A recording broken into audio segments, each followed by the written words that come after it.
Okay, next we are going to talk about the action potential.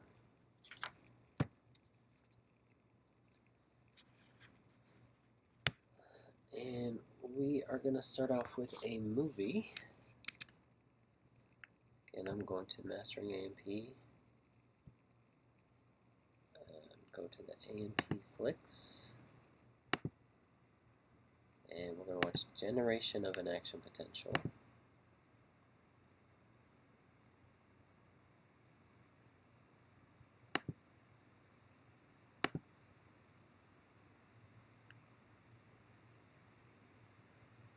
Neurons send signals over long distances by generating and propagating action potentials. Most action potentials originate near the axon hillock of the cell body, in the initial segment of the axon. It then travels the entire length of the axon. A closer look reveals that during an action potential, voltage-gated channels open and close, altering the permeability of the plasma membrane to sodium and potassium ions. A threshold stimulus changes the shape of the voltage-gated sodium channels, causing their activation gates to open. This event marks the beginning of phase 1 of the action potential, known as depolarization. As sodium ions diffuse into the axon, the membrane potential becomes less negative. This causes more voltage-gated sodium channels to open, and the membrane potential soars to plus 30 millivolts. At this point, two key events occur. The inactivation gates of voltage-gated sodium channels close, and voltage-gated potassium channels open. These two events mark the beginning of phase 2 of the action potential, known as repolarization. As potassium ions diffuse out of the axon, the membrane potential becomes negative again. However, the membrane potential continues in the negative direction, going beyond the resting state of minus 70 millivolts. This marks the beginning of phase 3 of the action potential, known as hyperpolarization. During this phase, voltage-gated potassium channels close and all voltage-gated sodium channels are released from inactivation. By the end of this phase, ions move through leak channels only, and the membrane potential returns to the resting state of minus 70 millivolts. The neuron is now ready to fire another action potential. Summary: generation of an action potential. A threshold stimulus opens voltage-gated sodium channels. Sodium ions diffuse into the axon, depolarizing it to plus 30 millivolts. Voltage-gated sodium channels close, and voltage-gated potassium channels open. Potassium ions diffuse out of the axon, repolarizing it to a negative value. The membrane potential briefly hyperpolarizes. Voltage-gated potassium channels close, and the membrane returns to the resting state of minus 70 millivolts.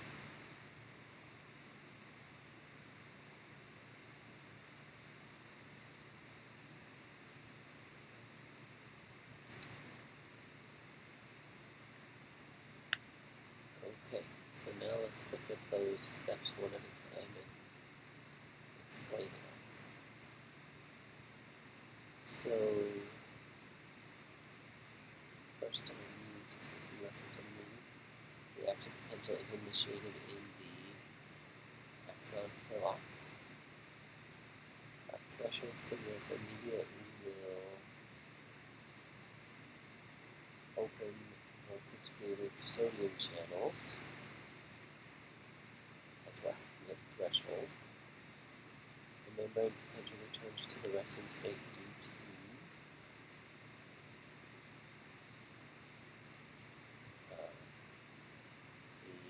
the active transport of ions due to the sodium-potassium pump.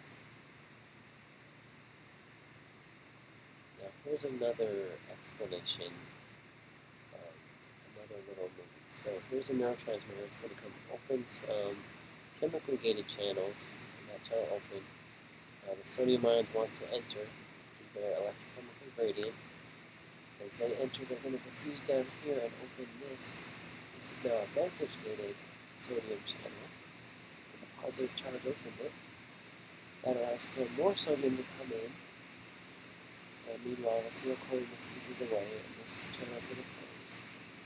More sodium is going to come in down here. And this channel closes. And sodium diffuses down and opens the next voltage gated sodium channel. And the process will continue all the way down the cell. Alright, so here is our cell at rest. In the resting cell, all the voltage-gated channels are closed. If a graded potential from the opening of chemical-gated channels is strong enough, it will bring the cell to threshold. And that is the point where the voltage-gated sodium channels open. So here we can see a voltage-gated channel. This chemical-gated channel was first opened, and positive ions came into the cell, and now they're going to open this voltage-gated channel. And now more positive sodium ions can come in, and this is known as depolarization. That raises the transmittal potential. And when the cell reaches about plus 30, these sodium channels are going to inactivate, and the voltage-gated potassium channels open. And now potassium is going to leave the cell. That's going to lower the membrane potential. This is known as repolarization. And potassium channels, they take a long time to close, so potassium continues to that's more negative than the resting potential. That's known as hyperpolarization. And then all the voltage-gated channels are going to close, and so the potassium part of the cells is going to change to the resting state.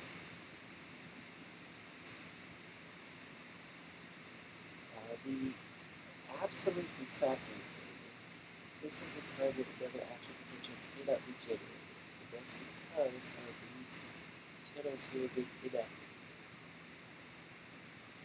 And then we also have a relative refractory period. The relative refractory period would start about here, and that's when it takes a much larger than normal stimulus to generate an action potential. So because the membrane potential is lower than the resting potential, you would need a much larger stimulation to generate an action potential during the relative refractory period. Threshold is the point where an action potential happens. And action potentials are always the same size. They always go up to about plus 30 millivolts. So their total size is about 100 millivolts. And we have what's called the all or none principle. Either an action potential happens or it doesn't. Either these voltage-gated channels open or they don't. So action potentials are always the same size. Alright, so this is just a review. At rest, all the ion channels are closed. Some chemical-gated channels are going to open, and that lets some positive ions in bringing the cell to threshold. That threshold, the voltage-gated sodium ion channels open. Lots of sodium comes in, bringing the cell up to about plus 30. And the sodium channels close, and the voltage-gated potassium channels open. As potassium leaves the cell, that makes the cell more negative. And potassium continues to leave, leading to hyperpolarization. And then finally back to resting. You can see the absolute refractory period is here. That's when you cannot generate another action potential. The relative refractory period is here. That's when it takes a much larger than normal stimulus to generate an action potential. We talked about all of those in threshold and refractory. So now we're going to see, in reality, it's a little bit more complex than I first showed you.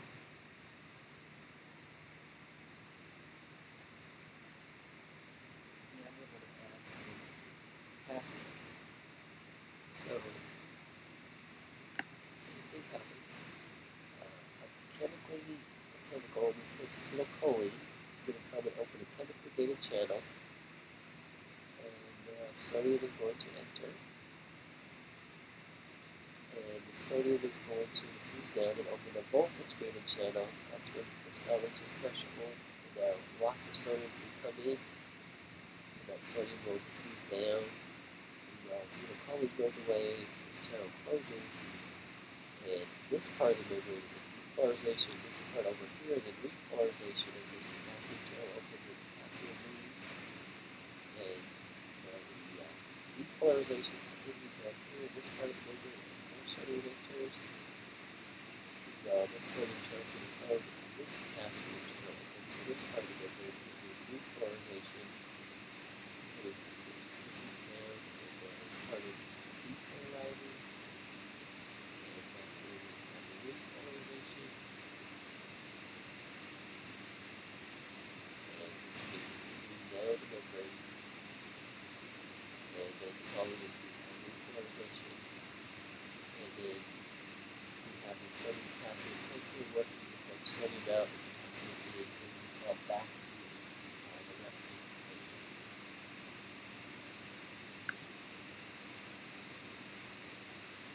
Alright, next we're going to talk about the propagation of action potentials. And there's a reason for that.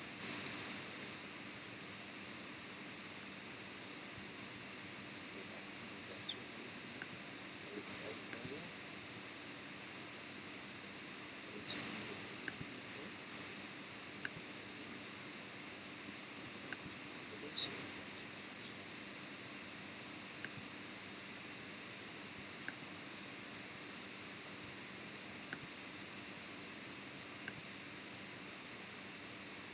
Action potentials propagate in a continuous fashion in unmyelinated axons. Once an action potential is generated in the initial segment of the axon, it propagates the entire length of the axon.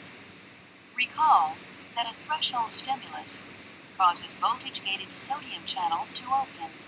The influx of sodium ions generates an action potential. It also establishes a depolarizing current that flows to the next segment and brings it to threshold. Voltage-gated sodium channels open, regenerating the action potential in this segment of the axon. Current flows from this segment and depolarizes the next segment to threshold, thus regenerating the action potential yet again. In this way, regeneration continues in one direction all the way down to the axon terminals. The basis for unidirectional propagation is revealed when we take a closer look. By the end of the depolarization phase of the action potential, all voltage-gated sodium channels inactivate and voltage-gated potassium channels open. These two events render this segment of the axon temporarily insensitive or refractory to another depolarizing stimulus. However, voltage-gated sodium channels in the downstream segment are closed and receptive to a depolarizing stimulus. Thus, propagation occurs sequentially down the axon to the axon terminals. In myelinated axons, action potential propagation is a bit different. Here they propagate in a saltatory or leaping fashion. The myelin sheath consists of multiple layers of tightly wrapped glial cell membrane. But this sheath is not a continuous one. Exposed areas of axonal membrane, known as nodes of Ranvier, occur at discrete intervals. Voltage-gated sodium channels are abundant in the nodes, but largely absent between nodes. So, action potentials are regenerated at each node, not in areas covered by the myelin sheath. However, The myelin sheath does provide the insulation necessary for the rapid spread of depolarizing current. And the sooner the nodes reach threshold, the faster action potentials propagate along the axon. Saltatory conduction is extremely fast. Velocities often exceed 100 meters per second. In contrast, continuous conduction is fairly slow.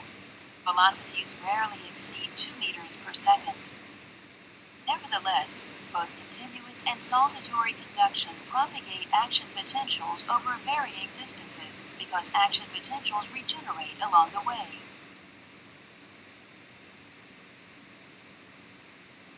Summary: propagation of an action potential. Once generated, the action potential propagates the entire length of the axon without decrement.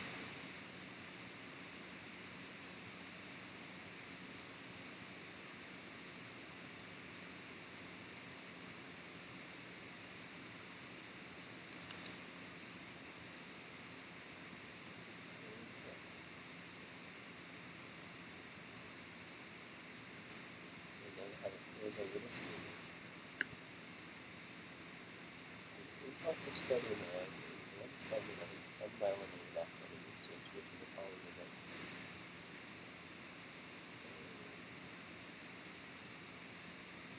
Action potential in that segment and a depolarizing current that moves to the adjacent segment which will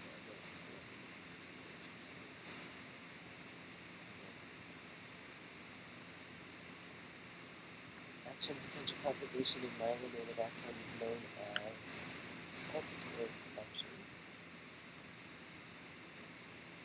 In myelinated axons, action potentials occur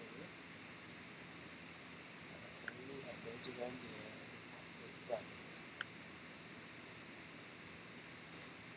Refractory period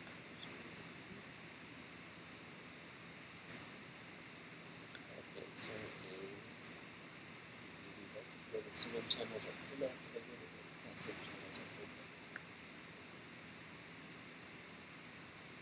Alright, so action potentials are self-propagating and they can travel long distances. You have some neurons in your body that are over a meter long. And what happens is an action potential is generated at one site, as we see here. Then sodium ions enter the cell. And the sodium ions are going to move the adjacent area over here, the threshold, opening still more voltage-gated sodium channels here.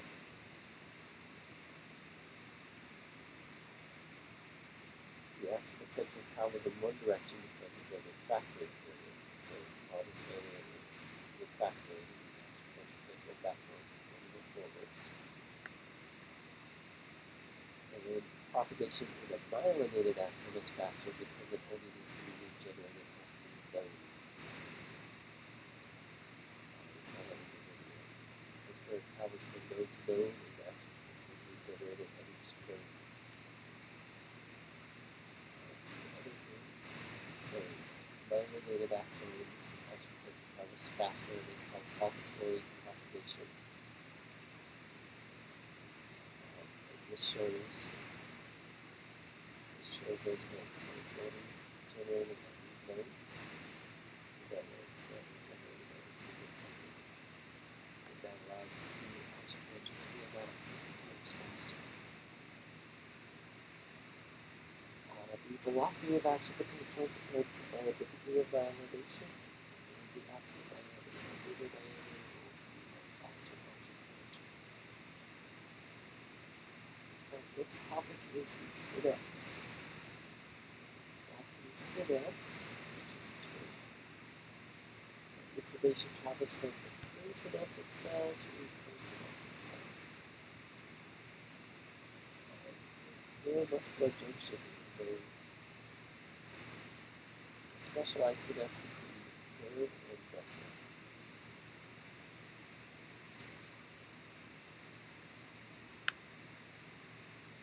And we talked about that in chapter 9. So we're going to look at the events of the synapse.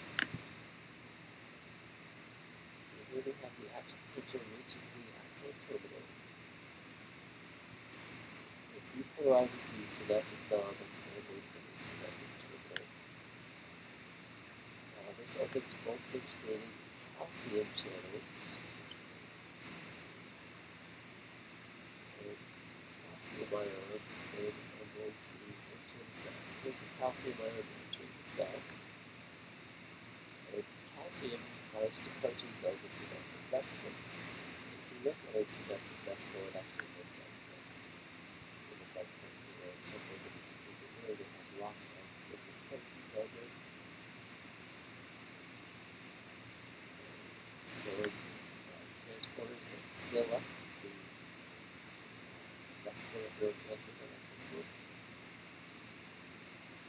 Some of this one have calcium binding sites. Different proteins have different functions. So this syntax in here is rapid. They interact with proteins on the plasma membrane. This one is synaptic divergence. So this would have vesicle here, and this is a plasma membrane here. And when these come together, they zip together. And this causes these synaptic vesicles to fuse with the plasma membrane, releasing its contents. As we see here, it fuses and releases its contents. This leads to the release of neurotransmitters from the presynaptic cell. These here are the neurotransmitters. So you can see the neurotransmitters diffuse across the synapse and they bind to receptors on the postsynaptic cell. And this is going to cause a graded potential and possibly an active potential in the postsynaptic cell.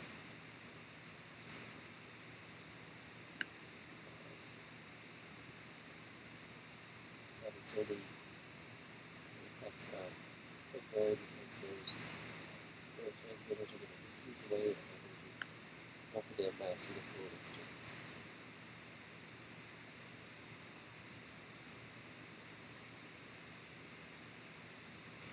So here's another way of looking at that. The action potential arrives, depolarizing this. Voltage-gated calcium channels open, calcium carbonate binds to those proteins on the synaptic vesicle, causing a diffusion from the plasma membrane here. And proteins are dumped out, diffuse across the synapse and bind to a receptor, causing graded potential and possibly an active potential in the synaptic cell. Next we're going to show an electrical synapse. At an electrical synapse, the cells are connected by what are called gap junctions, and that allows ions to travel from cell to cell, so the action potential travels from one neuron to the next very rapidly.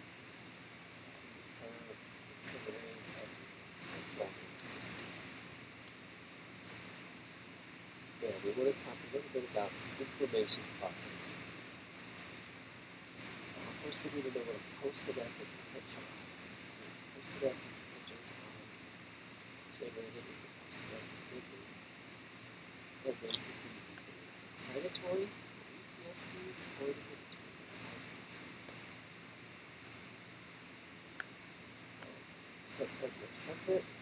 If they come at the same time, they can cancel each other out. They can be variable sizes, so these are types of graded potentials.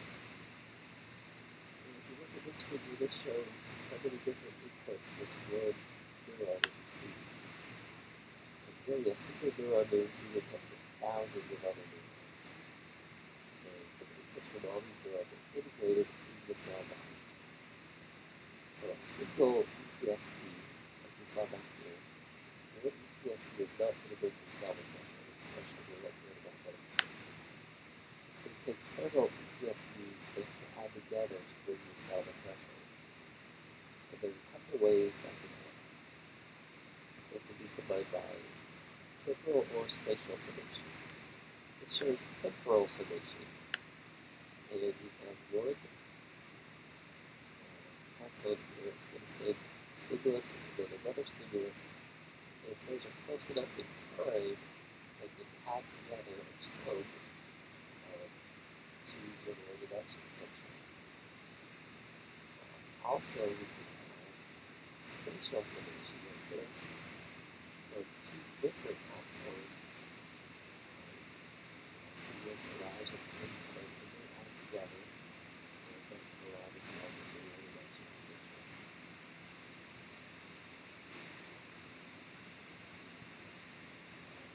Information processing involves interacting groups of neurons, like you see here. You can see some regulatory neurons, which also make even more complex.